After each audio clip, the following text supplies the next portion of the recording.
Assalamualaikum warahmatullahi wabarakatuh. Welcome back to Resensi. Bahkan Tuhan pun menulis. Dia menulis dalam Lauhul Mahfuz segala sesuatu yang akan terjadi di alam semesta. Rasulullah SAW pun memerintahkan para sahabat dan pengikutnya untuk menulis. Sampai-sampai beliau SAW bersabda, tuntutlah ilmu sampai ke negeri Cina. Beberapa ulama menyebut hal itu dikarenakan tradisi bangsa Cina yang giat menulis. Sementara bangsa Arab hanya menghafal. Karena tulisan tentu akan lebih resisten ketimbang ingatan. Itulah mengapa Sayyidina Ali karramallahu wajhahu beraksar, tangkaplah ilmu dengan tulisan. Spiritual writing adalah paradigma dalam menulis, di mana giat menulis bukan hanya demi kebutuhan material sosial intelektual, melainkan mengandung transendensi yang terhubung kepada Allah Subhanahu wa Ta'ala. Bahwa tujuan menulis tidak hanya tinggal di dunia semata, melainkan memiliki dimensi ukhrawi dan pahala jariah. Karena menulis juga bagian dari ibadah, maka menulis pun mesti didahului dengan bersuci, baik itu wudhu maupun mensucikan diri dengan akhlak yang baik. Keutamaan menulis di jalan Allah adalah ternilai sebagai jihad ilmu, karena jihad menggunakan pena tidak kalah luhur dibandingkan jihad menggunakan pedang. Itulah mengapa Al-Quran memerintahkan agar tidak semua orang ikut berperang. Harus ada beberapa yang tinggal untuk mengembangkan keilmuan demi estafet pengetahuan ke generasi selanjutnya. Bayangkan jika semua orang turun ke medan perang dan meninggal,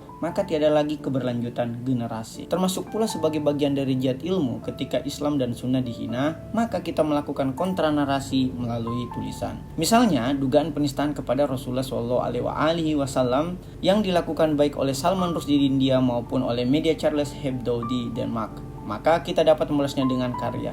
Inilah bentuk mencegah kemungkaran dengan tulisan. Paradigma adalah sudut pandang manusia dalam melihat realitas. Nah, paradigma spiritual writing adalah menyoal tentang bagaimana seorang penulis dalam menulis realitas melalui kacamata ilahiyah. Sebagian ulama menyebutnya menulis karena Allah. Adapun misinya adalah menjadi penulis bersyariah. Meskipun tidak semua spiritual writing dikaitkan dengan pendekatan agama, khususnya agama Islam. Ayu Utami maupun Paul Selho merupakan penulis yang menganut mazhab spiritualism.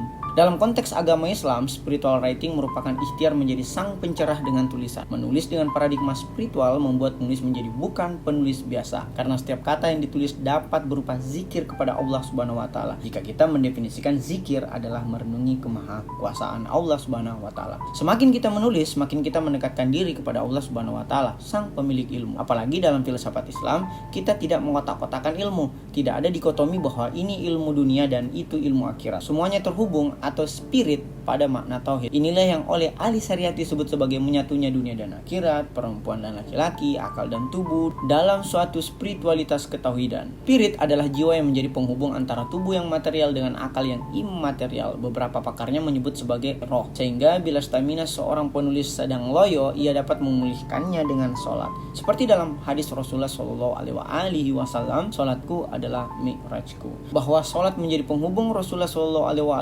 dengan pertemuan suci dengan Allah Subhanahu wa Ta'ala. Insyaallah setelah sholat stamina dan inspirasi kembali mengalir. Tapi jangan sampai niat sholat jatuh kepada hanya ingin mendapatkan ide menulis. Sholat tetap diniatkan kepada Allah Subhanahu wa Ta'ala. Lalu bagaimana jika ketika sholat tiba hadir ide tulisan? Meskipun ide adalah sesuatu yang baik, namun berdasar pesan Imam Khomeini dalam buku Hakikat dan Rahasia Sholat, bahwa jika kekhusyukan sholat terganggu, maka segera kembalikan fokus sholat kepada Allah Subhanahu wa Ta'ala. Baru setelah sholat kemudian lanjutkan mengingat ide yang lalu lalang tadi, karena jangan sampai ide tulisan yang menjadi penghambat diterimanya sholat kita. Ingatlah bahwa kita menulis untuk mengingat Allah, bukan kita sholat atau mengingat Allah Subhanahu wa Ta'ala agar mendapatkan ide menulis. Ingatlah, hanya dengan mengingat Allah hati akan menjadi tenang. Seperti disebutkan di atas bahwa spirit adalah penghubung segala sesuatu, dan spirit atau jiwa yang pertama diciptakan oleh Allah Subhanahu wa Ta'ala adalah Nur Muhammad, yang karenanya alam semesta dan segala sesuatunya diciptakan. Dari cahaya Muhammad seluruh makhluk diciptakan dan dihubungkan. Nur Muhammad adalah jiwa dan makhluk pertama. Olehnya itu, spiritual writing bukan berarti kita hanya menulis sesuatu yang melangit saja atau utopia, melainkan menemukan relevansi antara sesuatu yang profan dan yang imanen, yang duniawi dan ukhrawi, serta yang materi dan non materi. Nah, adapun tips spiritual writing, pertama, tentunya meniatkan segala penulisan demi mencari ridho Allah Subhanahu wa Ta'ala. Kedua, jika Anda mengalami writer's block, segeralah sholat, karena hanya dengan sholat atau mengingat Allah, hati menjadi tenang. Dan jika hati tenang, kita akan lebih mudah menulis. Ketiga, perbanyak bersikir merenungi kemahakuasaan Allah Subhanahu wa Ta'ala. Keempat, mengaji Al-Quran dan tafsirnya. Semoga ayat suci suci Al-Quran dan tafsir para ulama dapat membantu proses penemuan ide menulis. Kelima, membaca mutiara suci untayan hadis-hadis Rasulullah SAW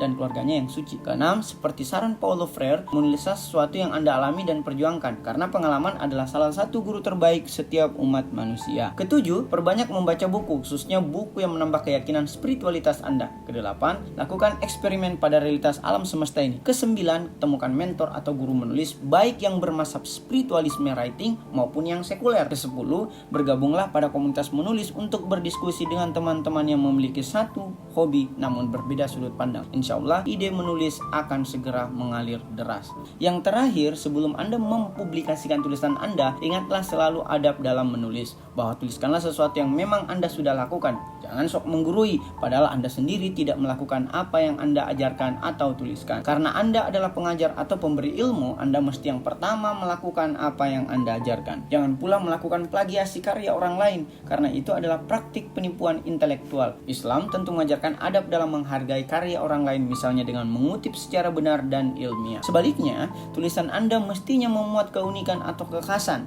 Inilah yang disebut sebagai novelty atau penemuan. Dan yang paling utama dari semua itu adalah bagaimana Anda memberikan roh pada tulisan Anda. Bahwa roh adalah jiwa yang menghubungkan tulisan Anda dengan pengalaman dan pengamalan Anda. Bahwa jiwa yang menghubungkan realitas sosial dengan pedoman ilahi. Bahwa jiwa yang menghubungkan antara sesuatu sebagaimana adanya dengan sesuatu sebagaimana mestinya. Antara dasen dan dasolen. Antara kebenaran dan fakta. Itulah esensi dari spiritual writing. Semoga spirit tulisan Anda dapat menjadi penghubung bagi generasi selanjutnya dan dunia selanjutnya, karena itulah sebaik-baik warisan. Ada pertanyaan?